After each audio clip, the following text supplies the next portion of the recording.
Chances are, if you're watching this video, you've spent money within the last day or two on something you didn't necessarily need to survive. Maybe you treated yourself out for a meal, or spent a couple bucks to buy a cup of coffee, or maybe you went shopping and bought a pair of pants, or a scarf, or a new pair of shoes. Maybe you bought something a little pricier, like a new iPad or a new iPod or an iPhone. Or maybe you subscribe to some sort of service, and your checking or savings account was automatically billed that. Were you ethically obligated to use that money for something else? Were you ethically obligated to use that money perhaps to help the poor, to help the needy or the less fortunate? This is a question that we will tackle in today's lecture. There was a movie, Central Station, that featured a teacher named Dora. Now, like most of us teachers, we don't make a whole lot of money. We don't have a lot of money for luxury items or goods. And this teacher was given an opportunity to help, what she thought was to help a young boy. She was told that if she could help lead a young homeless boy towards this place, that this boy could be adopted. Well, that sounds fantastic, to help a young homeless person like this. But in addition, she would be paid $1,000 to help accomplish this. So Dora goes out, finds the homeless boy, leads him to this place to be adopted. She receives her $1,000 and goes out and treats herself to a television set. I mean, here she is as a teacher. She doesn't get this money all the time, this amount of money all the time. So she decides, well, I work hard. I just did a good deed. I'll treat myself to a television. She goes home, enjoys her TV, and starts talking to her neighbor, and they start discussing the scenario and how unlikely it is that a boy at that age would be adopted for that much.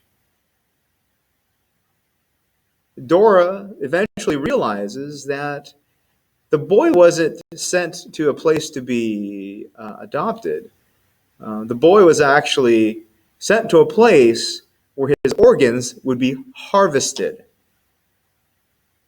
Now, the question then, which I often ask the class at this point, is how many of you think Dora has a moral responsibility to save the boy?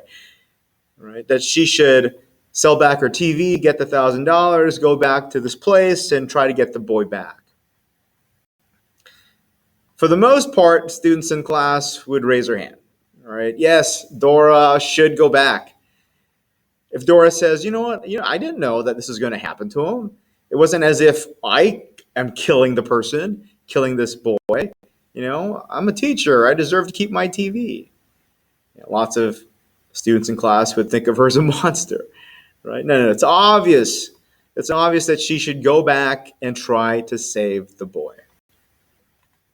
So the article I had you read featured arguments from Peter Singer, and this was the first argument presented, the Central Station-based argument. So the argument goes as follows. First premise, we are like Dora. We can save a child by sacrificing our wealth. So the conclusion is that just as Dora is morally responsible for the boy, we are morally responsible for every child that can be saved by our charity. So as an inductive analogy, we can evaluate how strong the argument is by comparing the two terms of the argument. The closer the two terms are in similarity, then the stronger the inductive argument. The less similarities, then the weaker the argument. So ask yourself, in what ways are the two terms, us and our lives, and Dora and her situation, different? Well, maybe you see that, for one, we don't get to know who we are killing. Dora sees the boy. She knows who this is. On the other hand, if we were to donate to charity, we don't necessarily know who it is that we are, whose death we could be responsible for. Two is maybe you realize that the death of the young boy in Dora's case is the result of her actions. She literally leads the boy to a place where the boy will be murdered. However, we don't directly murder or kill these kids in other places as a result of our actions, right? So this is often the critique or the critiques placed upon this particular argument. Though really what we see though is Singer uses this as a setup. He uses this as a setup for his other argument, which is maybe his more main argument, the argument regarding the Bugatti. Okay, so here is the second argument, and it's really the one I want you to critique. So this argument comes from Peter Unger's book, Living High and Letting Die. And we see perhaps a better analogy. So imagine a man named Bob who's close to retirement. He decides to put all of his life savings into the purchase of a really nice car, a Bugatti car. He does this for a few reasons. One is he believes that Bugattis will increase in value over time. So he sees it as an investment for his future retirement. And two, he just likes Bugattis. What's wrong with buying something you like? Okay? So he buys the Bugatti, puts his life savings into it. By the way, he doesn't insure his car for some reason. And decides to go for a drive. I'm going to enjoy my car. He goes for a drive, sees a place where he'd like to enjoy a walk. So he parks his car next to or on railroad tracks and starts walking, enjoying his nice walk. As he's enjoying his walk, he realizes that, wait a minute, I see some other tracks down the way, and there is what appears to be a boy tied to the tracks. Unfortunately, right as he notices that, he also notices that there's a train coming on the tracks headed right to the boy that's tied to the tracks. He can't really see the boy's face. He doesn't really know the boy, right? It's completely random. And since he can't see it, it's kind of an indication that he's too far away to go run to the boy. There's not enough time to run to the boy to save the boy. What can he do? Well, luckily, he's standing right next to a lever. He realizes that if he pulls the lever, he can divert the train to go onto different tracks and not run over the boy. But wait a minute, by diverting the train, he would be diverting the train towards his Bugatti. Uh-oh. What should he do? What is Bob's moral responsibility here? Is he obligated to pull the lever in order to save the young boy, or is he not morally obligated to do that? And he's just fine, ethically speaking, to save his car instead. It's his life savings. If it gets run over, he has no retirement money. Okay, so at this point, I ask the class usually, okay, so what do you think about Bob? Is Bob morally responsible? Is he ethically obligated to pull the lever to save the boy? For the most part, all the hands that were raised when we asked the same question about Dora are raised here, right? Yes, Bob has a responsibility to save the boy. Saving the boy is the right thing to do. It is the ethically right thing to do. Now, do you notice that the analogy has changed a little bit to be closer to our life situation? In this situation with Bob doesn't know who he's saving. Bob doesn't know who this boy is that could die, doesn't see the child's face, just like we don't know who's dying or who could be saved with our charity. Also, this boy on the tracks, wasn't put there because of anything Bob did, right? Just like any child that we could save with our charity, well, we didn't put them in harm's way. It's not our fault that they could die as a result of malaria or as a result of bad water or as a result of lack of food, right? That's not something we did directly. So now, Singer believes, we have an analogy that's much closer to, we have a stronger analogy, right? Situation that's much closer to ours. So, the argument obviously then presented by Singer is the following. We are like Bob. We can save a child by sacrificing our wealth.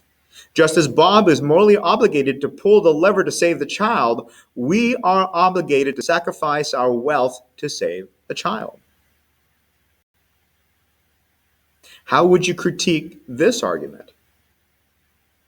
Singer is making the point that The $5 you spend on the latte, the $10 you spend on your subscription to Hulu, the $100 that you might spend on upgrading your laptop. All of those could have gone towards saving a child that you can't see. Saving a child that was placed into danger, not a result of any of your actions.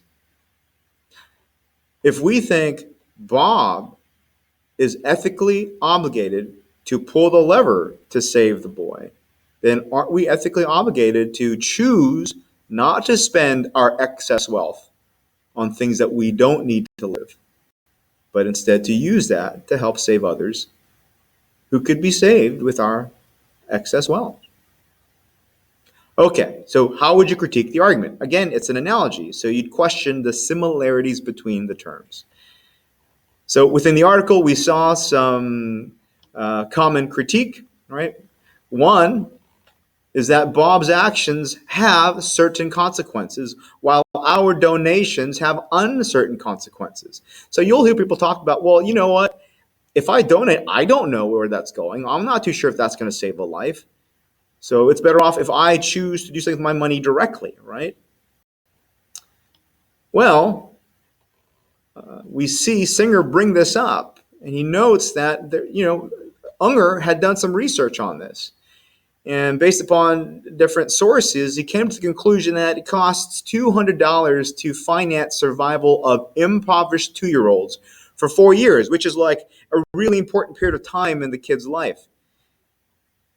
And the $200 includes thinking about part of the money not necessarily going directly to save a life. So $200. $200 is what it needs, or is what's needed to save a child's life.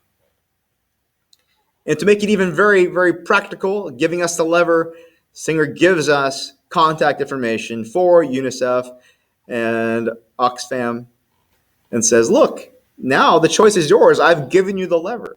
If you choose not to donate your money right now, to donate your excess money right now, isn't that the same thing as Bob choosing not to pull the lever?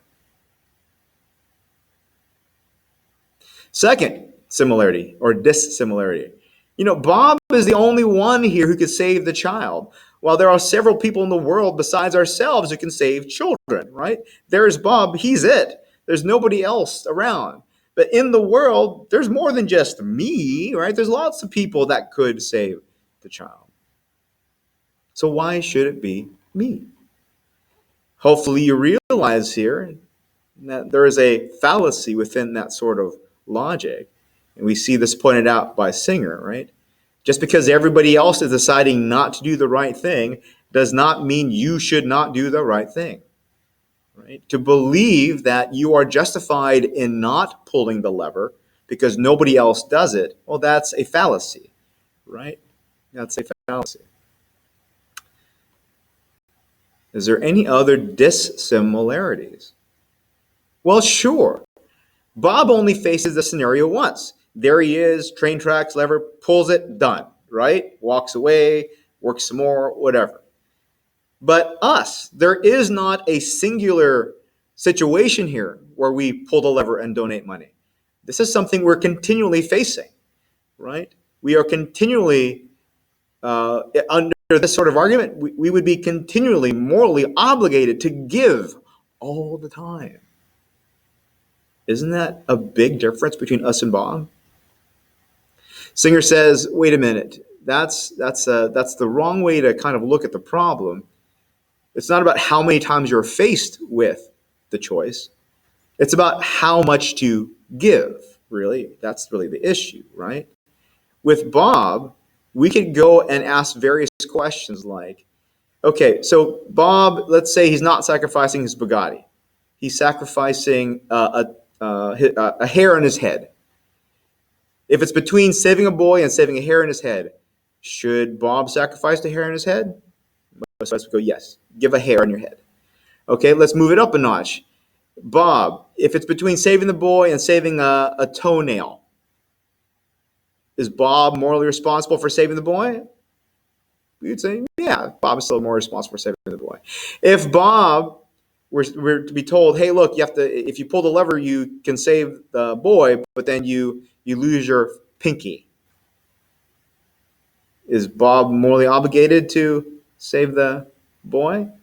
At a certain point, we go, no, that's too much, right? At a certain point, we would say, no, that's too much for Bob to sacrifice.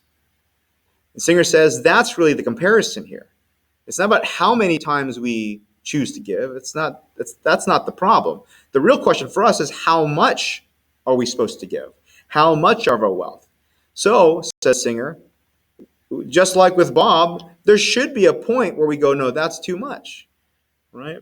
For Singer, that point is, where it impinges upon your ability to survive, to meet your basic needs. So you give all your excess money up to or until you reach the amount that you need to live and survive in the world. That's really the similarity there, right? That's really how you compare Bob and us. It's not about how many times we face the scenario. It's about how much to give. So what would you respond? How would you respond? Most people will come back and say things like, it's just not practical to give all I can up to, what I need to survive. Most people just won't do it. What's wrong with that sort of criticism? Don't use that because you're not addressing the actual issue here, right? The actual issue is whether or not you personally are morally obligated to give to charity up until you are going into money you need to live. That's the issue. It's not about whether other people will do it. It's not about how practical it is, right? Another criticism you might have is saying, it's my money. I should be able to do what I want with my money. Again, don't use that criticism, right? That's going off topic. That's a red herring. We're not talking about rights here. We're not talking about whether the law should tell you what to do. We're talking about what you morally should do, right? So yes, you have the right to do what you want with your money, but what would be the morally right thing to do with your money? Different question. One question that criticism you may think about is, wait a minute, Bob put himself in that position. He was stupid enough to put his car on the track, stupid enough not to get insurance. Again, in your papers, don't use that because it's not on topic, right? It's a red herring to talk about that. It's not addressing the issue. The issue is given the choice to save the boy and save his car, regardless of why his car is in danger in the first place, given the choice, what's the morally right thing to do? If you say the morally right thing to do is to save the child, then, says Singer, in our real life, isn't it our moral obligation to not use our money on things like a fancy coffee and a new shirt when we don't need those to survive? Isn't it our moral responsibility to use that money to save children who could be saved with that excess funds? Now, if you still want to, hopefully you want to, think about how you might critique this argument. Here is a hint. Is there any way that this argument is based on a fallacy? Just something to think about, okay? So, as you critique the argument, make sure you are clear on what the main issue is you are writing about. There's a few that you can bring up with regards to Singer's argument, right? There's the argument of whether or not we give enough to charity as it is. There's the argument about how much we should give to charity. There's the argument about whether we are morally obligated to give to charity. So hopefully you recognize which issue I've just addressed. But make sure that whatever you write about in your papers, you address one of the issues that's actually brought up in the article. And then make sure you are aware of what Singer's conclusion is. I'm pretty sure you're aware by now what Singer's conclusion is. And then carefully articulate the argument before criticizing it. So, what's your excuse for not giving all you can afford to give? Seriously, what is it? This is a question of morality, right? This is a whole branch of philosophy referred to as philosophy of ethics. What is right and wrong? How do we determine what's right and wrong? Is there an objective right and wrong? Meaning, is there ethical rules that we should follow? Are there bad things to do that are bad no matter what? That are bad no matter the culture, no matter the context? Right? These are all questions that go into are looked at in a philosophy of ethics class. Right? Now, another question we can ask is, maybe we don't have a choice. Maybe though I'm asking you to make a right, morally correct choice, maybe choices don't really exist. Well, that's what we'll take a look at in our next video. Whether or not human beings actually have